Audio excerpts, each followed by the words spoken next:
now with Bill and Elizabeth Reid. Their son Jack died by suicide in 2022 after being bullied by his classmates, and now they're on a mission to protect other students. First off, we're so sorry for your loss, but thank you so much for being here and sharing the incredible work that you're both doing. Yeah, and it truly is. It's a journey that no parent should ever have to take, but it is one that has produced some real change here in New York. Just last month, Governor Kathy Hochul passed the Jack Reid Law, the Jack Reid Act, which now requires private schools to adopt anti-bullying practices. Bill, how does it feel after everything your family has been through and the fight that you've made to see something like this pass? Well, we think it's a very important first step.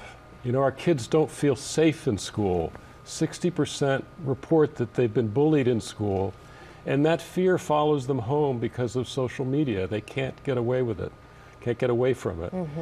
And we were fortunate in being able to bring together a group of concerned parents and educators and political leaders to pass this law to protect children.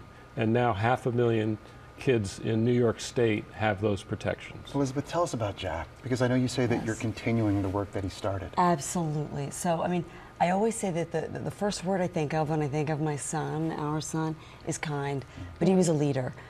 You know, and as the mom, you're going to think I'm going to tell you he was perfect. He was not a perfect kid. None of us is perfect. But, you know, he loved sports, but he wasn't going to be the best quarterback on the team. But he was a leader, he was kind, and he was self-advocating. And he was bullied. He would not like me using that word because I think we think of bullying as just something that happens on the playground. It is so much more serious today. Until he took his last breath, he was advocating for himself. He knew the system needed to change. And I think he would have been very, very proud. I mean, we both said when she signed that law that, you know, he's smiling somewhere, and I know he's with us. So we're very proud of it. He certainly is. And Bill, talk to me about this law. What does it do, and what's the ultimate hope here? Well, it's pretty common sense. If there's a report of bullying, the school must act promptly. It must investigate, it must communicate, and it needs to come up with a plan. It's as straightforward as that.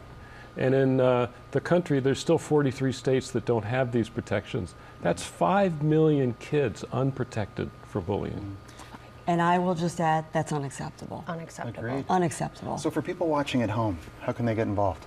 You know what I would say? Start at your dinner table. Talk to your kids. We underestimate kids. Kids are honest. They will be honest with us. And then look at your school policies. A policy is not a procedure, right? Even if you are, I mean, 43 states, even if you are in a state with the protections, are they being lived?